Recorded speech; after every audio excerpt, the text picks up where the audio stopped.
Hi everyone, मैं आपका बहुत बहुत स्वागत करती हूँ अपनी छोटी सी प्यारी सी क्लास में, जिसमें हम जैन धर्म के बारे में पढ़ने वाले हैं।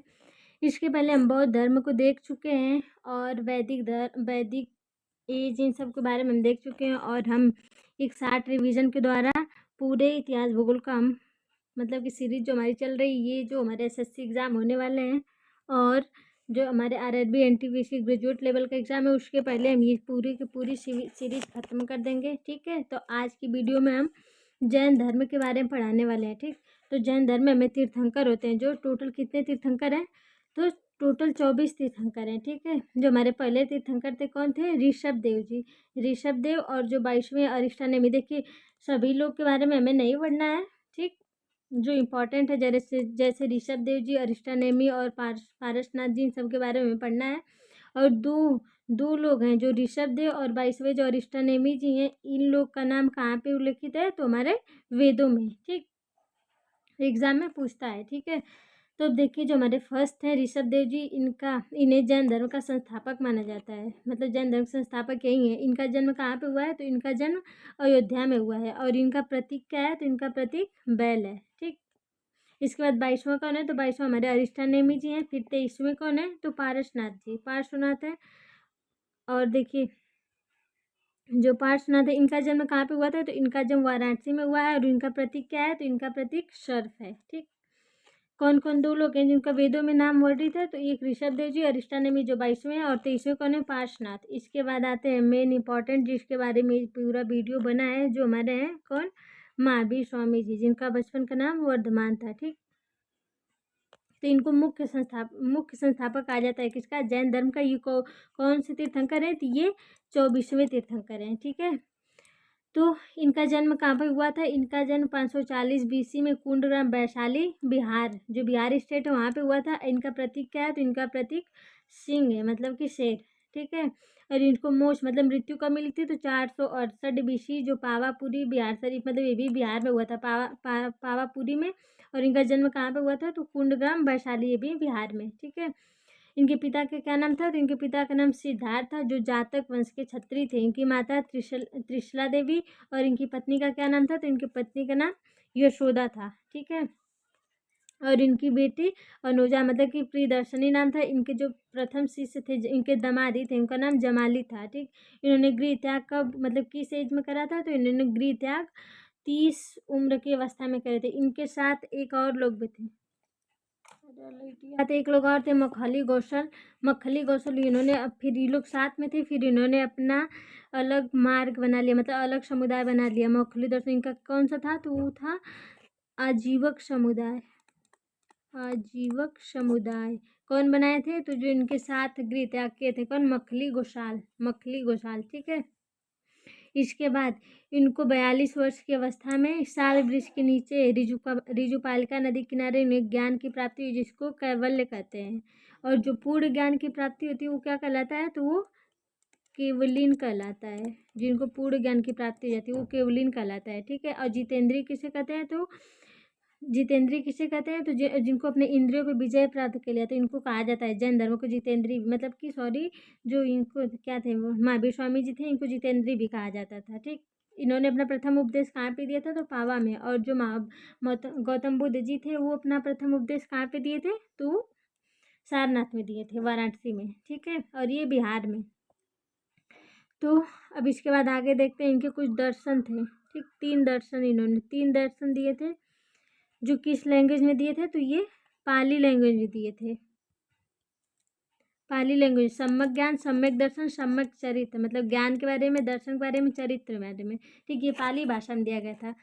देखिए, आपको पता होना चाहिए कि जो इंडिया में क्लासिकल कितनी लैंग्वेज थी? तो 6 लैंग्वेज थी, लेकिन अभी अभी मतलब कि नई जुड़ी हैं। कौन कौन? पाली, प्राकृतिक, असमिया, बंगाली, मराठी, ये 5 अभी अभी इंक्लूड हुई हैं। और जो पहले हमारी कितनी थी? तो 6 थी। कौन कौन? तमिल,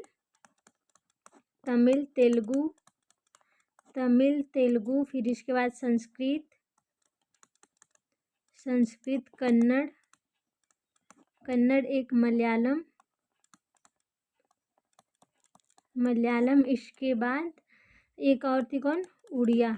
6 भाषा, पहले कौन कितनी थी 5 और 6, पहले 6 थी अब 5 और इंक्लूड हुई है। कौन कौन? पाली, प्राकृतिक, असमिया, बंगाली और मराठी।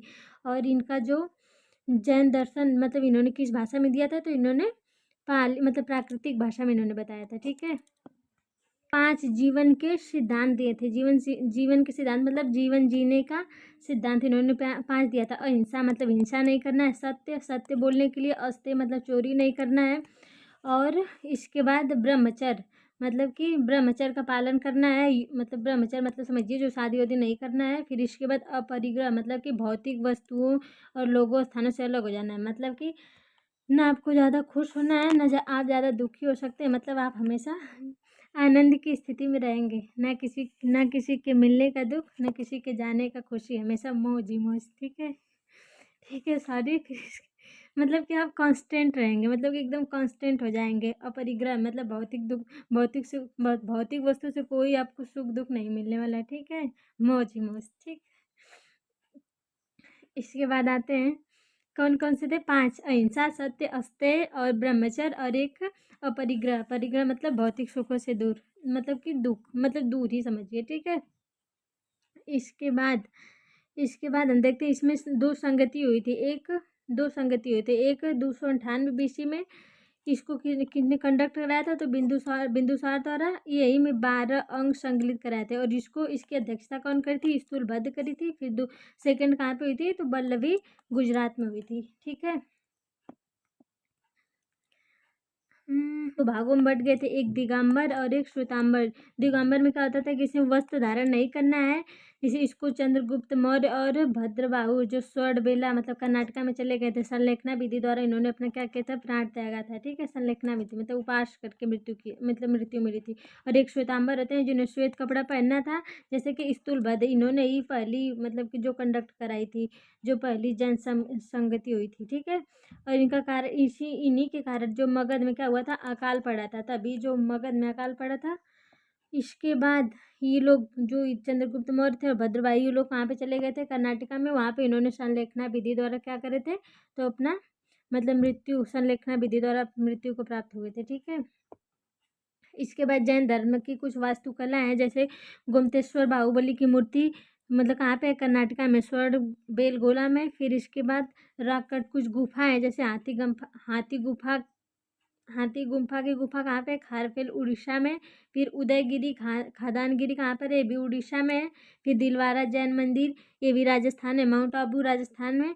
फिर वस्तुपाल भाई, ये सब वस्तुपाल भाइयों द्वारा निर्मित कराई गई थी। ठीक है।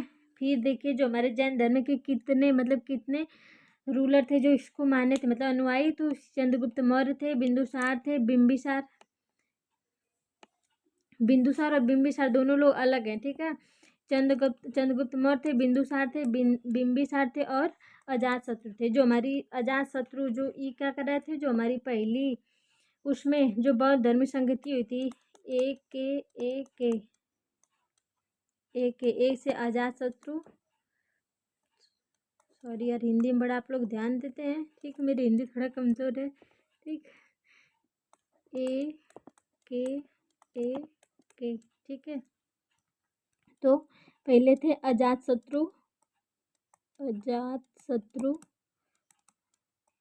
अजातशत्रु इन्होंने पहली वाली कराई थी। और कहाँ पे थे? तो राजगृह में। फिर इसके बाद के से कालाशोक इन्होंने कहाँ पे कराया था? तो ये वैशाली में। फिर इसके बाद अशोक इन्होंने कब कराया था? तो ये कहाँ पे? तो पाटलिपुत्र मतलब पाटलिपुत्र में इन्होंने कराया था। पाटलिपुत्र। फिर इसके बाद कैसे कौन आते हैं? कनिष्क जो कुंडल वन हो कश्मीर में। ठीक है। ये कितनी बौद्ध संगति थी? 4। और इसमें जैन संगति कितनी थी? 2। ये कहाँ पे हुई थी? एक कराए थे बिंदुसार कराए थे और एक दूसरी वाली कहाँ पे हुई थी? और कौन अध्यक्ष थे उसके? तो स्थूलभद्र थे। और दूसरी वाली कहाँ पे हुई थी? तो वल्लभी गुजरात में हुई थी। ठीक है। तो बाकी कोई क्लास कैसी लगी ज़रूर से बताइएगा कमेंट सेक्शन में। और प्लीज़ लाइक करिए और अपने दोस्तों में ज़रूर से ज़रूर शेयर करिए। और हमारे इस चैनल को सब्सक्राइब करिए। कितनी बार कहें? हम इतना मेहनत कर रहे हैं, आप लोग पूरा वीडियो देखते हैं बट लाइक और सब्सक्राइब नहीं करते हैं। ठीक है। तो थोड़ा हमें भी अच्छा लगे। ठीक, मिलते हैं नेक्स्ट वीडियो में नेक्स्ट टॉपिक के साथ। ठीक है, बाय बाय।